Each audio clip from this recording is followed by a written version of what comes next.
Right, so here we go. That's the system now under pressure. And come in here. Just under 20 psi, probably about 20 psi if you get straight on the gauge. So that's the system fully pumped. And down here we can see, ignore the tin tray. That's just to stop the cat dribbling. Somebody put the cat, so let it dribble. There's my double Jubilee clipped rubber hose adapter system with 20 psi going into the reservoir and down through obviously into the master cylinder with no leaks. That's excellent. Right, happy days. Okay, so the next step is just crack those bleed nipples open, starting at the furthest from the master cylinder, so that's near side rear, and then we'll move to the offside rear, and then we'll come to the near side front, and finally we'll finish off with the offside front, driver's side front. And we've got a litre of fluid in there. That's full bottle of DOT 5.1, and obviously then if I've got 4 wheels to do, which I have, then we're looking at getting 1/4 of a litre out of each wheel. That's absolutely more than enough. It's only a little tiny old system really, so that's a bit overkill really, to be fair. So what I'll do is let's pull approximately what I can see out in the order of a couple of 100 mil on each wheel, and it'll all be running clean, and that's certainly the brake fluid changed. Now we've got clutch fluid to change as well. Can't put that under pressure unfortunately, because that's the clutch reservoir right in the middle of the screen there, and can't find a cap to fit it unfortunately, so I'm going to have to maybe get another cap and make an adapter or something for the pressure bleeder for the time being. I can just on this occasion use my one-way bleeder valve, and that'll be fine, just to purge the system of brake fluid in the clutch system, and that'll get replaced, and jobs are good, mate. Right, let's get on with the wheels. Okay, here you are now. Find me at the wheel end of things. So I'm up on the near side rear, so that's the passenger side rear. These are the brake bleeding spanners, and they slide on and they slide off, so you can rotate. They have a bleed nipple at the end of them, so they're basically a coupler. Inside there is a rubber fitting that is a push fit over the bleed nipple, and then you can use this a bit like a ratcheting ring spanner if you like, but basically you're coming off and going back on again, coming off and going back on again. The important thing is the design of them is such that they've kind of got an angle to them once this is on. See if I can show you that. So you can see there, it's got a bit of an acute angle, and that gives you access, which is really important on this. So in this case we'll be using this one here, which is 8mm for the rear drum. So the wheel cylinder bleed nipple is an 8mm bleed nipple, and it's basically a Ford Transit wheel cylinder as I understand it. That is then coupled up and nicely clipped to my bleed tube, which then goes to my dangly bottle. And bearing in mind we've got 20 psi in the system, so that's all pressurized now, and then we should find there is the bleed nipple up the top there.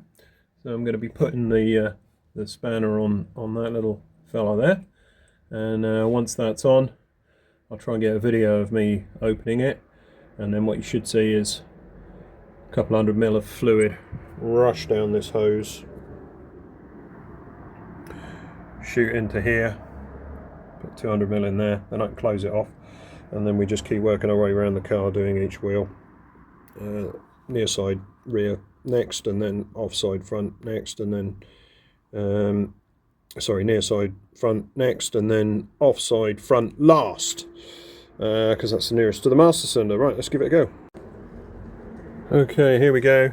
We got the bleed spanner on. You can see why it needs to have the angle, and probably see that even better if I come around the back. That's fitted, but in order to get the movement on the, hopefully you can see it there, it needs to be at an angle, otherwise it fouls the drum. So that's why they make these things at an angle, which is quite useful. So let's come away. Now let's crack it open and see what happens when that 20 psi comes through there. Literally it's the first time I've done this, so it's either going to blow all the hoses out and piss everywhere all over my leg, or it's going to fill that bowl, and let's hope actually it does the latter rather than the former.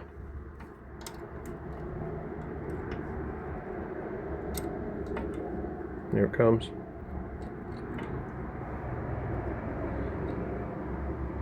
And there it comes. And there it comes. Hopefully you can hear that. Having a little wee in there now. Filling that up with dirty brake fluid. That's working well. And have a look at the colour of the brake fluid, ain't too bad. These brakes were done. The fluid was changed by Techniques Morgan. When I put it in for the rear springs, I just said, I'll do the brake fluid as well. It's always a pain in the arse when you're on your own, so this one-man bleeder system should be good to go. So, bearing in mind I've got a litre of brake fluid in here, in the reservoir up the front, and I'm seeing no bubbles here. That should be now pulling cleaner fluid now, which it looks like it is.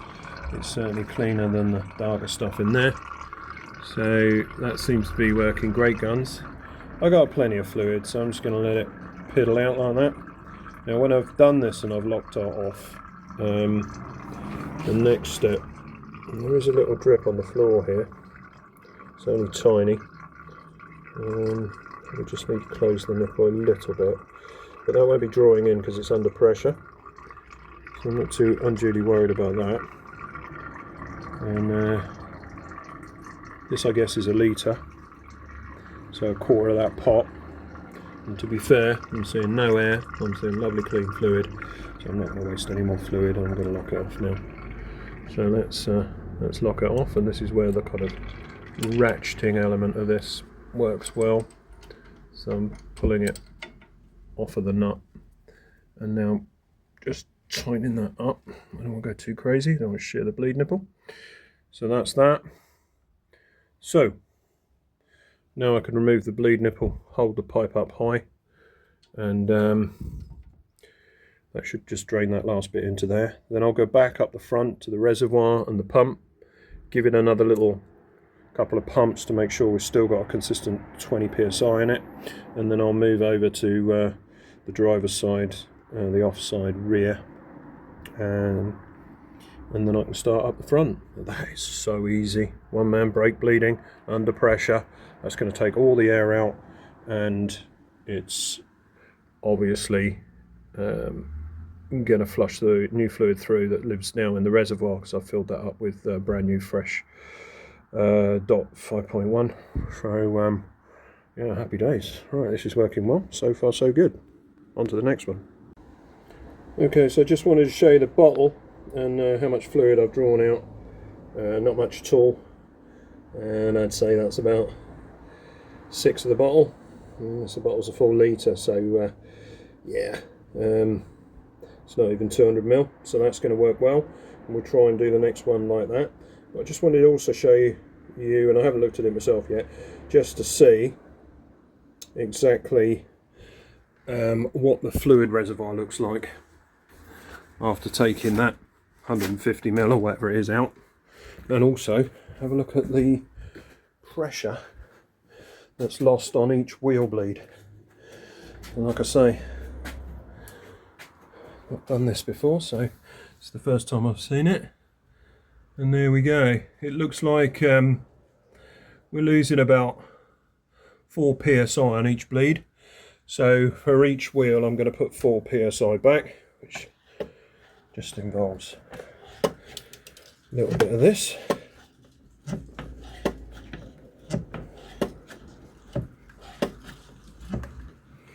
Okay, we can see the fluid level.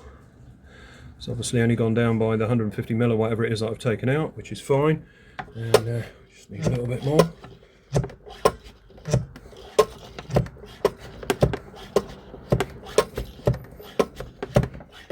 One more for luck. And where are we now? Yeah, we're just around about the 20 psi, maybe slightly over. It's always useful. I think a good idea to check the reservoir here. And that cap is good. Let's just feel around the joint of my Jubilee clip converter, all dry around the airline. So that's the quick release airline, that's all fine. And up here is all fine too. And one thing I will say is if you have a look at this cap here, what you do have to do is tighten that up really hard, which is why they give you this. So it's a sort of cap spanner, and that obviously just drops on there, and you can really cram it up, because this has all obviously got to be completely sealed, airtight, otherwise you're going to lose pressure and draw air and all sorts of nasty. So that's working well, happy with that, happy so far. Right, let's get on with that next rear wheel, and then I'll be repeating this every time by the look of it, putting that extra sort of 4 psi in every time I do a wheel. Just one thing I forgot to mention before I move on to the next wheel. We got these little puppies, so decided to get some new ones of these. Only a £1 from Temu again. Gotta love Temu.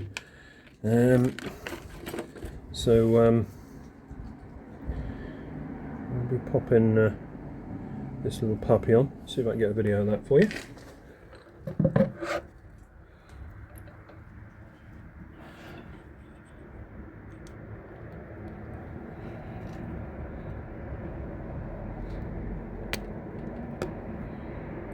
Well, and there it is. Maybe you could see me putting it on, maybe you couldn't. I'm not very good at filming around the back of a brake drum. But oh, that's good. That's a good solid fit, that. So let's pull it back again. Let's see. What I might do is actually just give that nipple a little wipe over, because it looks a bit wet. So let's pull it off, give it a wipe over with a cloth, and then put a new dry one of these on. But that's going to work great. Alright, so now you find me over on the offside rear, having done the near side rear. Exactly the same principle.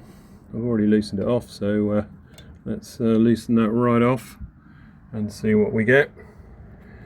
Some air coming in, which you would expect. Now a solid column of slightly browner than new fluid, but that's coming clean fairly quickly. I'll put this clear bit of hose in so we can really see it, and let's put a bit of cloth down for the dribbles this time. This time also I noticed there were no bleed nipple covers, or there was no bleed nipple cover I should say, on this side, so they're obviously crap and perish. So hopefully you can hear it piddling out. We started about there, so we're going to bring it up to about there, I think. Okay, so we're nearly done. This is so easy.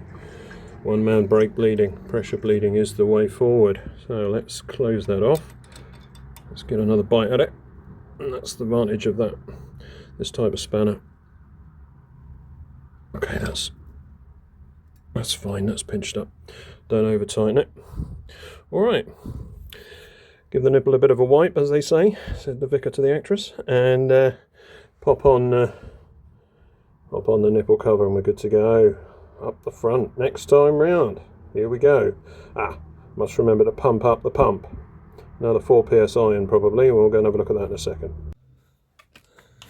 Okay, let's have a look. And a couple of psi this time, but it was a little bit over 20. So yeah, let's pump it up again. Seems like it loses maybe 3 psi per wheel, which is not a problem. Just keep it at that 20 each time I do a wheel.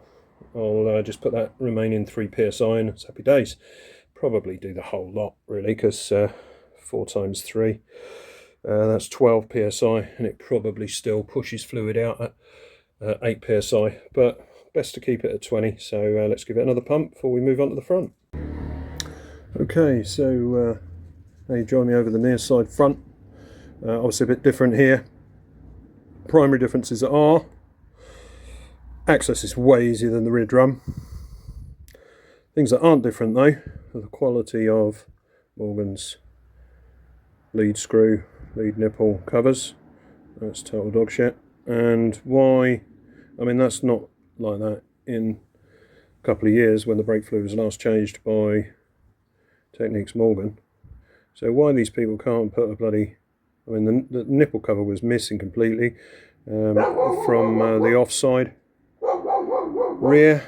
It just fell apart in my hand on the near side rear, and this one on the near side front looks like that. I mean, it's just shit, isn't it? You know, you pay people good money, you'd think they'd put a new bleed nipple cover on, a little dust cap. Anyway, cut long story short, the animals had also really done this up. So actually you find me after having loosened this, because the gorillas had really done it up. So I put a 17mm spanner over the top of the bleed nipple spanner to give me extra leverage, and even then it was still hard. So we can see a column of fluid already coming out. The other difference between the rear is it's no longer an 8mm bleed nipple. Whether you can see here, so I think it's underneath actually the measurement, but it is an 11mm bleed nipple this side. Yeah, I can't really show you, but there you go, 11mm. Hopefully you can see that. So we got 11mm bleed nipple instead of an 8mm bleed nipple. We got the same perished bleed nipple covers. We got much better access. We got a gorilla who's tightened it up too much, but I've loosened that with a little bit of extra leverage from my 17mm ring spanner. And now it's time to bleed. So just having a look at the level in the little reservoir again, and let's open this up, see what happens. There it goes. Quite stiff on the thread, but that's opening and it's running all the way through. We're getting a tickle here, or a trickle I should say. And then now whether we get that level actually, probably less of the lip dangle. But anyway, let's get some more fluid out. Open it a bit more. That's filling up well fast. There's no air in that, and that's lovely clean fluid. Very happy with that, so I think we're going to lock off again.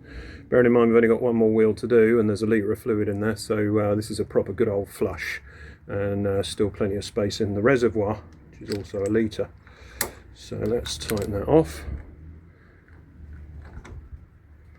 Now we're going to just nip that up.